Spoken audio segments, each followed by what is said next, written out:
Okay, here is your guide to online discussions. This is a document that will be linked in the agenda um, along with this video. So you'll be able to go and read this yourselves and get all the details, but I wanted to go over just some of the basics. So discussion board is going to be kind of the lively heart of our class. The conversations we have via those online discussions are going to be a large part of the work in the course. And so we have to, set some guidelines for that so that we can have some good discussions. So the first thing is you have to read all of the posts that you're assigned to read. You must read them. Everyone. At the end of the week or the end of that, discussion thread, when that time for it is up, you should have read everything. You should not have any unread posts. Keep in mind, you don't want to just post and run. So once you post, you're not done. You are obligated to see what other people are saying. And when someone responds to you, you need to acknowledge that response. Possibly you'll just need to give like a thank you or a wow, that's interesting, or just a very brief, I saw you kind of thing. Other times you'll want to actually be involved in a conversation where you're responding back to something that they have said or asked, and you will want to ask your own follow-up questions, and that will be the start, of a good, hopeful dialogue or group conversation. The other thing to keep in mind is don't post ignorant. Now what that means is that you need to read the conversation and then join in. Don't be that person who walks into the middle of a conversation, does not have any context or background, and starts just spouting off their opinion, and then doesn't look so good because whatever they're saying really has nothing to do with what's already been said. So make sure you read first and then post. Try to say something other than just echoing what everyone else has already said. Give us something from your perspective. Give us something new to think about, or something interesting, or a twist on something that's already been said. You want to check the discussion board on a regular basis. It's not good to just drop in one time each week and just say, okay, I'm going to do all my discussion board work on Monday. Because the conversations won't always all take place only on Monday. People will be chiming in at other times as well. So you want to make sure that you have, a regular time each day that you're going to pop into the discussion board and see what's going on and what you need to respond to, or what you really want to respond to, so that you can be a part of the conversation and not just the kid who rings the doorbell and runs away. Sign your name at the end of your post. This is especially important if you are going by a nickname that's not obvious from the name that's assigned to you on Blackboard.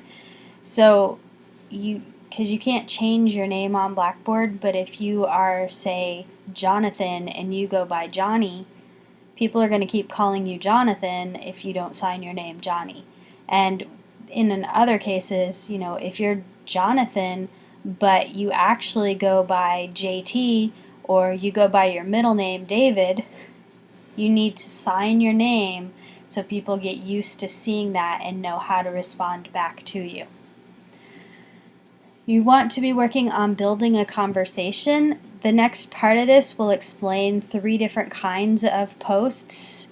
All of those are used to build this conversation. So you'll have an initial prompt of some sort that you'll be responding to for each discussion, and that's going to be a primary post. That's a larger post of at least 150 words. I mean, at least. Sometimes you will be writing a lot more than that in order to really give a good, reasoned, critical response to the prompts or the questions. You can use that quote question connection exercise as kind of a preparation for writing your primary posts, because I'll be going through those in looking at trends and looking at, oh, did somebody pose a really interesting question that I think we should all discuss? And those will be where the discussion prompts will be coming from, in addition to things that I already have in mind to bring out. And so you should be going into this with, some idea of what you could be saying to things.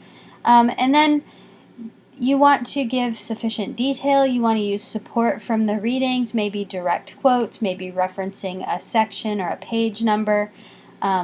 These are semi-formal, so you're still having a conversation. You're not quite writing an essay, but you're still having an organized response. You're trying your best to be as flawless with spelling and grammar as you possibly can be. So that's what we look for in a primary post. The secondary posts are the ones that might be a little bit less structured. They're shorter often. They could be around 75 words instead of 150, and they're going to usually be in response to something someone else has said, whether it's something they've commented on what you've said or you're commenting on something they've said. It's part of that conversation. It's not your big long one, but it's a shorter, more direct post in a way. And then the peeps are where you're chiming in and you're saying, oh, wow, I hadn't thought of that before, thanks. Or, hey, good job. Or, just the little things. Or, yeah, I got it. Those kinds of things that, we throw those in all the time in conversations.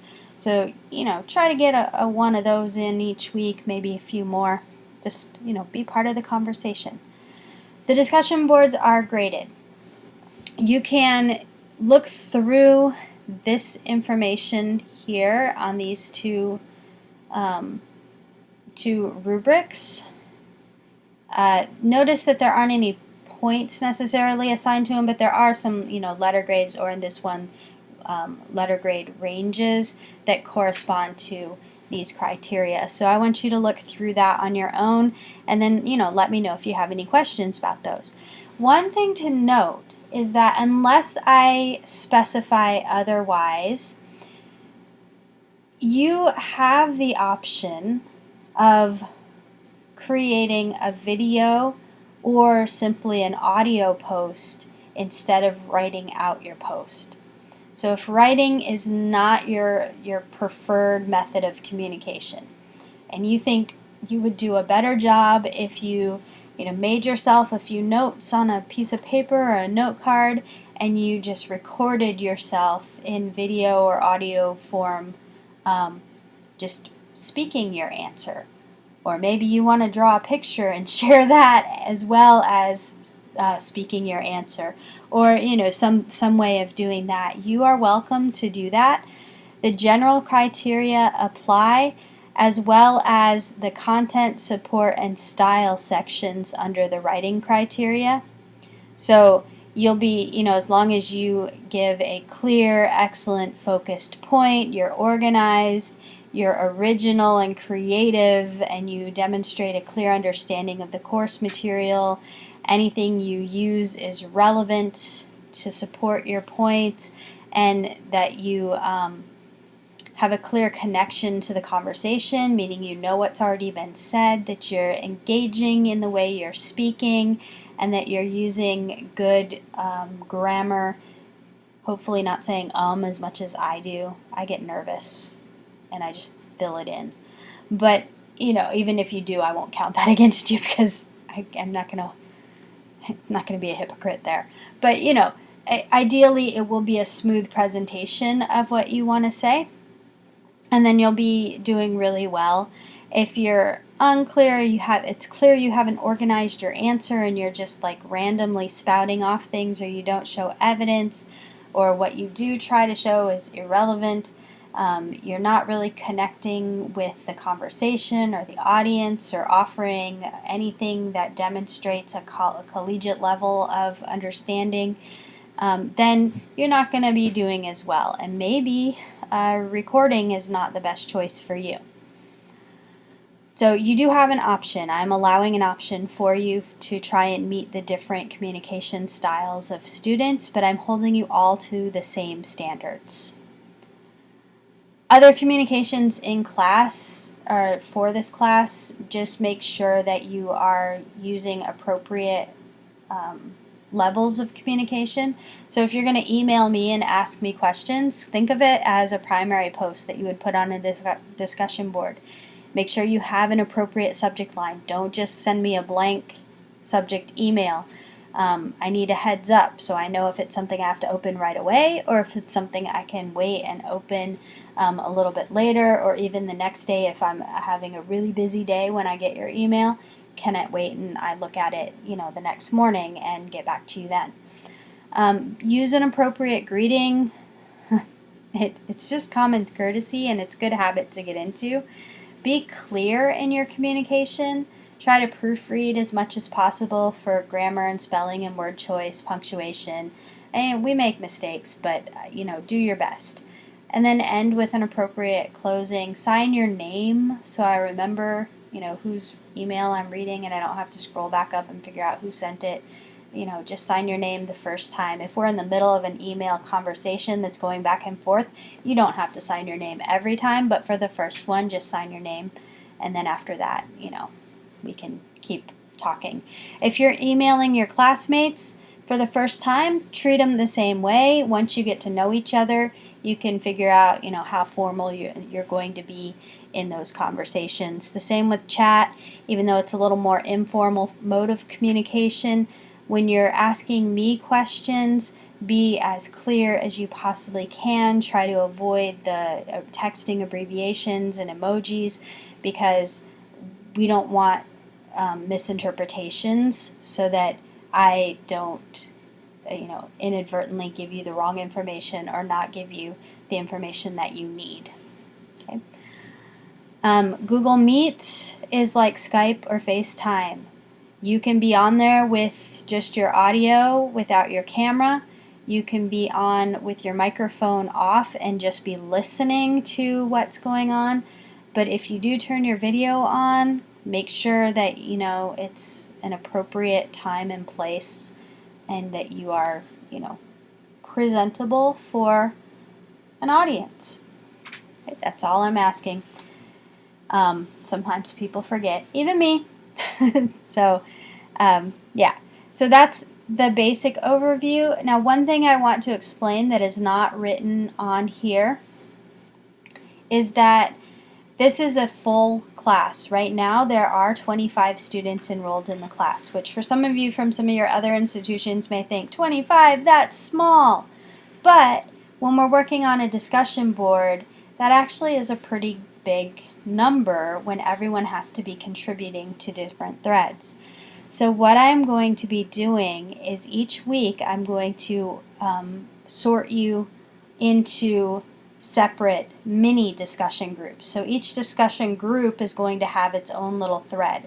So instead of all of us trying to have this big discussion together and things getting all jumbled up and lost and mixed up, we'll have a few different smaller discussions going on. And then by a certain time in that discussion period, by the end of the week, kind of, what I will have is one big post from each of the small discussion groups. So what you will do, and I will give you written instruction about this soon.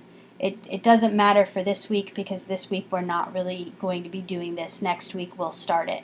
But what I'll do is I'll have you'll each have your discussion group of probably 5 students each, and you'll have a topic or a prompt of some sort that you'll be discussing, and then by a certain time I'll have you create just a group statement of kind of an overview of what you discussed or the big takeaway of what you discussed that you'll post on a discussion board open to the entire class. And that way each group can kind of see what the other discussion groups are talking about. And then if people want to continue a discussion on that larger board, that will be fine, but that's not going to go towards your 50 points for the week. If you do continue posting on that and there are some good discussions that come out of it, then I will give you credit for that as kind of like an extra credit sort of thing. And again, I'll give you more written instruction on this in the next few days. You'll get the written guidelines for this. And then each week I'll mix up the groups so that you're working with different people each time. And you'll have, opportunities to interact with different members of the class. And then there will be times when I will say we're going to have an entire class discussion, and we'll try to get everyone involved in that as well. Okay? So, again, if you have any questions, let me know. I'm always available to you. Well, not always, because sometimes I sleep and stuff. But, I try to be available as much as possible and try to respond to questions as soon as I'm possibly able to do that. So, again, post in the virtual office, send me an email or a message on Google Chat. I look forward to seeing you all on the discussion boards.